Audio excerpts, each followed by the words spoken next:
Hi hello നമസ്കാരം. ഇന്ന് താങ്കൾക്കുള്ള divine സന്ദേശം. ഇന്നത്തെ ദിവസം താങ്കൾ സന്തുലിതാവസ്ഥ പാലിക്കണമെന്നാണ് പറയുന്നത്. ക്ഷമ പ്രധാനമായും ഇന്നത്തെ ദിവസം കൊണ്ടുവരേണ്ടതാണ്. എല്ലാം ഒന്ന് മിതത്വത്തോടു കൂടി പോകണം. ആക്ഷൻ എടുക്കുമ്പോഴും പെട്ടെന്ന് തന്നെ ആക്ഷൻ എടുക്കാതെ അതോടൊപ്പം തന്നെ പെട്ടെന്ന് തന്നെ റിസൾട്ട് കിട്ടണമെന്ന ഒരു മൈൻഡ് സെറ്റ് നിന്ന് മാറി എല്ലാ കാര്യത്തിനെയും ഒന്ന് ബാലൻസ് ചെയ്ത് പോകേണ്ടതാണ്. എന്ത് തന്നെ സംഭവിച്ചാലും അതിനെയെല്ലാം പോസിറ്റീവ് മൈൻഡ് സെറ്റോടു കൂടി കാണാൻ ശ്രമിക്കുക. താങ്കൾക്ക് ഇന്ന് ചിലപ്പോൾ നെഗറ്റീവായിട്ടുള്ള സംഭവങ്ങൾ ഉണ്ടായാലും അതിനെ പോസിറ്റീവായിട്ട് കാണുക. കാരണം താങ്കളുടെ ജീവിതത്തിൽ ഒരു മാറ്റം സംഭവിക്കാൻ പോവുകയാണ്.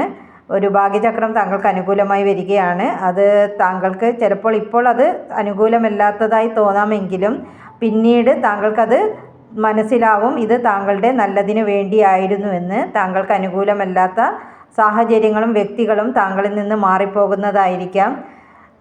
അതുകൊണ്ട് തന്നെ എന്ത് തന്നെ വന്നാലും ഇന്ന് ബാലൻസ് ചെയ്ത് മൈൻഡിനെ കൺട്രോൾ ചെയ്ത് പോവുക. പോസിറ്റീവായിരിക്കുക. Okay, thank you. Have a nice day.